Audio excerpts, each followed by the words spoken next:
Welcome back to the Sniper 2.0. Week 3, we're working on shooting on the move. One of my favorite things to work on, actually, and one of the things that can really scale up your effectiveness as a shooter. Just being able to come out of a full sprint, coming off a screen, coming out of a cut, and square up and hit shots coming on the move. So exciting stuff. Lots of really detailed footwork and a lot of practice involved in getting good at this. But understanding how to do it is the first step. That's what we're into this week.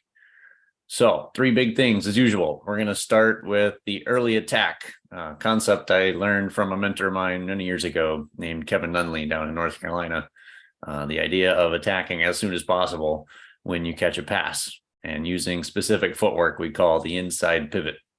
Second, we're going to work on the circle concept, drive and kick, a lot of different terms for it, but really comes down to moving to space in a way that you are creating an opening to shoot whenever your teammate that's passing you the ball needs you, you're in the right space where they can find you and you got space to shoot it. And then we're going to talk about kind of refining the ability to take the best shot using the right footwork based on the situation, based on the timing of the pass in a lot of ways, so that you're taking the highest percentage shot possible based on the speed of the game, the speed of your movement, and how much space and time you have to take the shot. So let's talk about the early attack first. The inside pivot footwork. 3 different options we're going to use out of it. First one is catch and shoot, simplest first.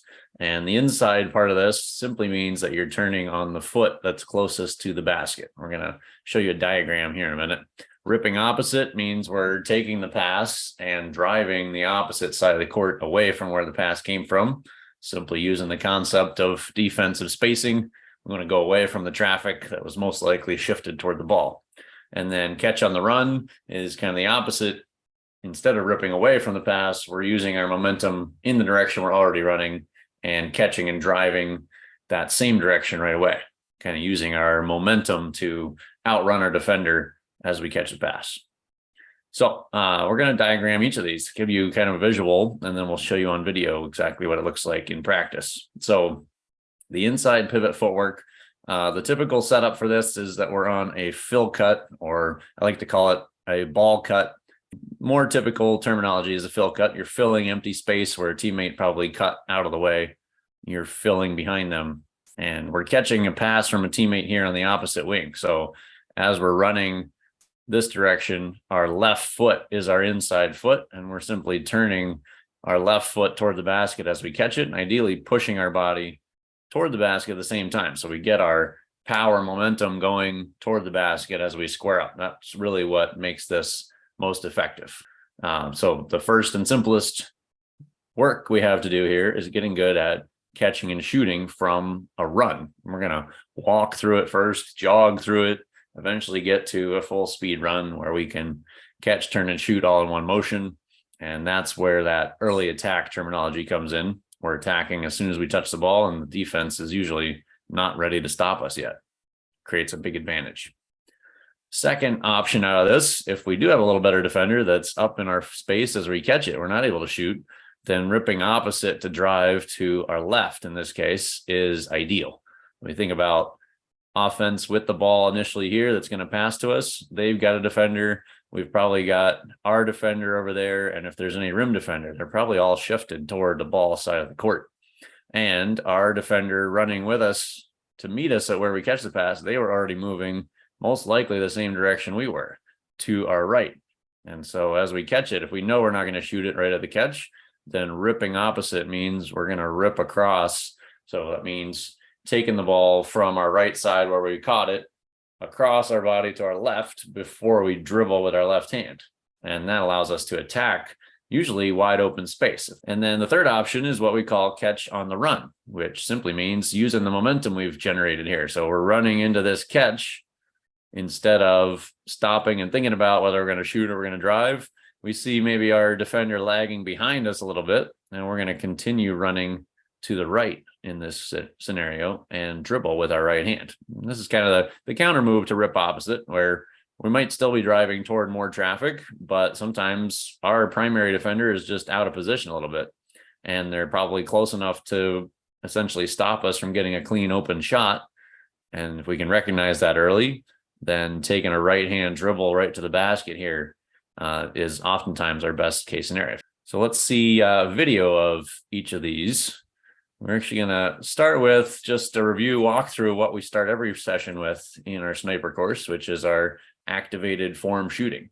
And the level up challenge this week is to make 3 swishes. And coach will give you a more calibrated challenge. If you're really good at this, he's going to ask you to do 3 swishes in a row. That means nothing touched the rim. You got all net for 3 shots in a row.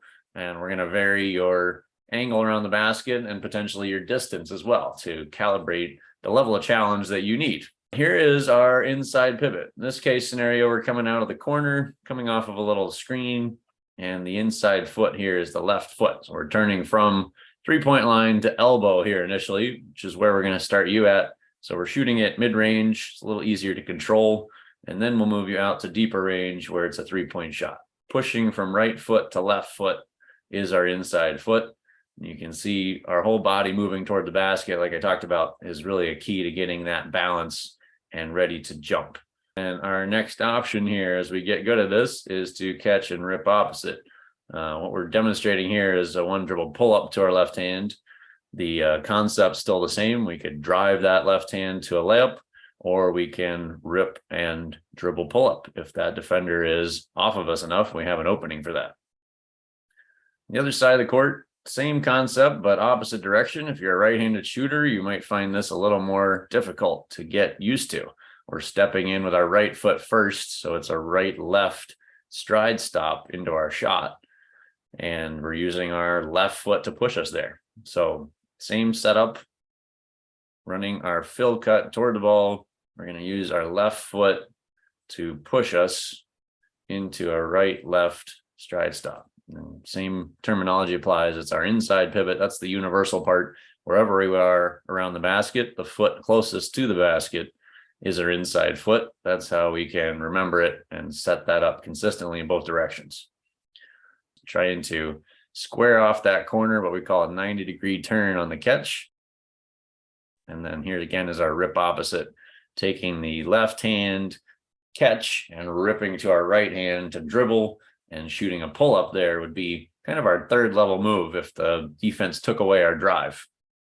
So the circle concept, that's more commonly referred to as drive and kick, but most coaches work on what most players describe it as is talking about the drive part. And the drive part is really easy. What we want to work on is, as the shooter, how do we move to get open based on our teammates' drive? Or if we are the driver, how can we anticipate and find where our pass should go based on this same movement? So circling the drive, I like to use the free throw circle actually to demonstrate when we're on the court. If we're on opposite sides of the circle, your job is to stay as far away from me as you can, but stay on the circle. And if I drive right, you move right. If I drive left, you move left. We expand that to the 3-point line. If I drive toward the basket with my right hand, you're moving to your right around the 3-point line. If I drive to my left hand, you're moving to your left. That keeps us the same distance apart, kind of moving at the same speed, and really cause the defense a lot of problems. We're going to talk about some exceptions to that, where you can actually reverse the circle to create an advantage, kind of based on the spacing where we're positioned on the court, and always based on how your defender is actually reacting to the drive. And then the final step, kind of the ultimate goal, is what we call finding a window, which just means you're able to adapt and move either direction anywhere you need to find a space where the passer can see you. You're framed in a window where they can deliver you the ball. So let's go through a little diagramming again of each of these. We're going to talk about footwork for a right hand drive. So setting this up as simple as possible with the ball in the point guard's hands. If they drive to their right, you're going to move to your right, like we just talked about, sliding toward that corner. And slide, we use kind of a general term. It's not necessarily specific to your footwork. Typically, the speed of this, you're going to actually sprint forward a couple steps, and then you may turn and slide, actually shuffling sideways into the corner until the ball arrives, ultimately trying to step in front of the pass, wherever the pass goes. in your direction.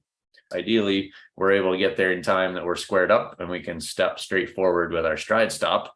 We're going to talk about some other applications of our inside pivot in a few minutes.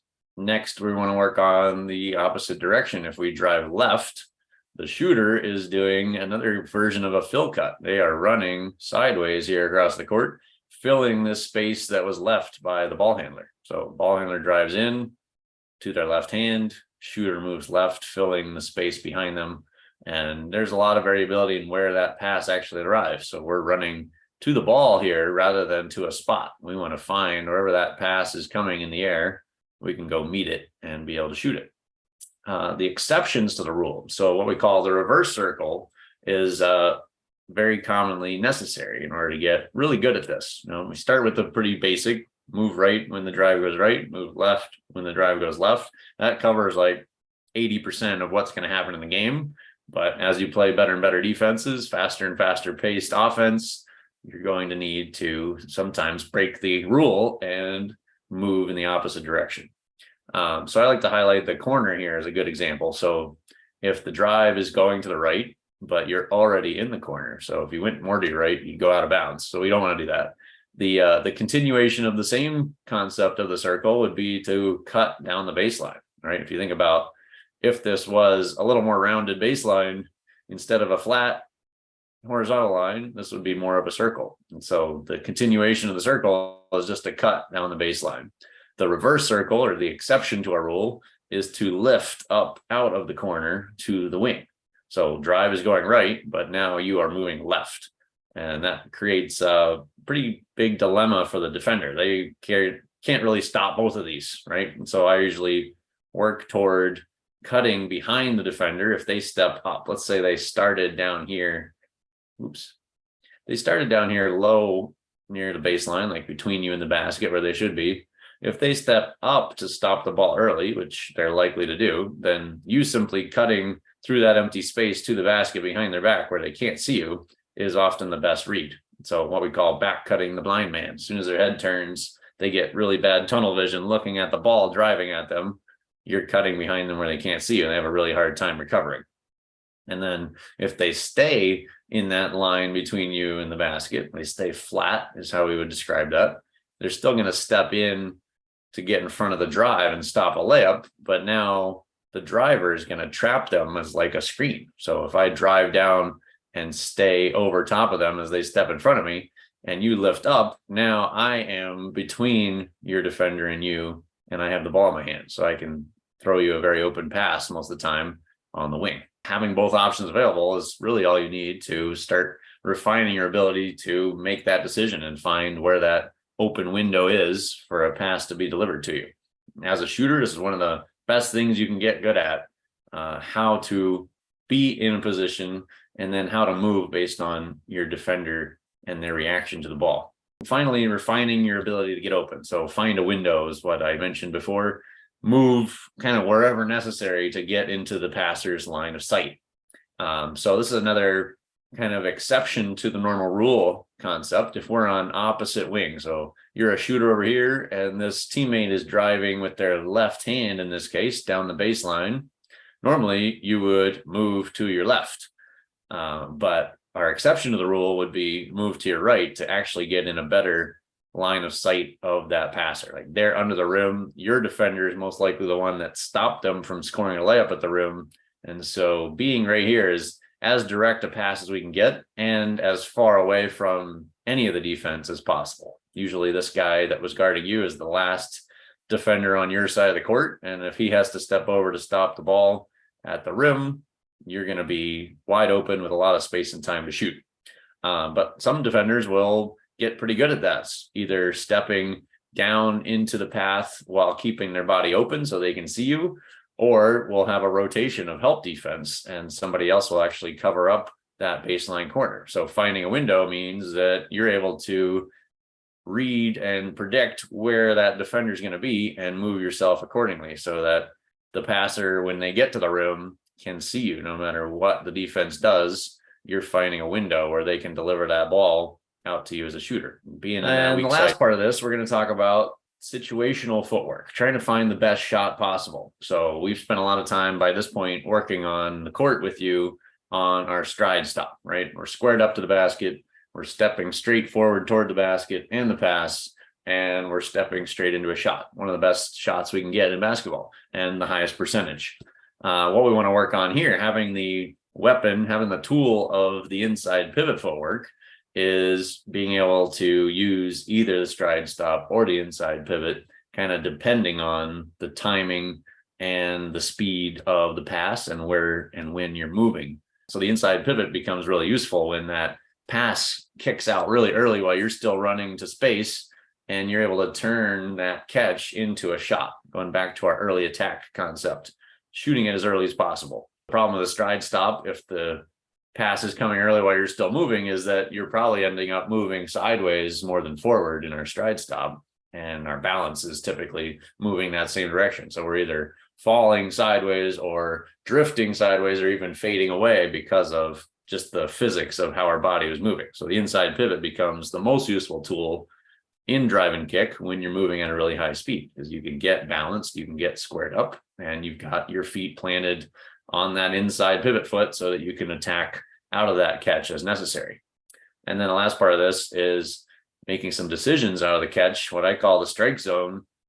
We want to shoot only really good passes that are in our strike zone, which I consider like shoulders to hips, one square, rectangle box over your chest. If the pass is inside that box, you're likely to get a really good quality shot out of it. If the pass is outside that box, I really don't want you to shoot it, right? One of the best things you can do to become a better shooter is be a more picky catcher. If you only shoot shots that are in the strike zone, you're going to make more of them. And ones outside the strike zone, you're going to do a dribble pull-up, you're going to drive it, you're going to create something else, maybe pass it to a teammate and get it back again later. Just eliminating the shots that you would normally take from bad passes can make you a way better shooter. Let's go through now a video. We're going to review each of these different footwork for drive and kick for both directions, and then really looking at what this looks like if you're working on the variable timing of your catch. All right, drive and kick shooting. We have a left-hand drive and shooter moving left.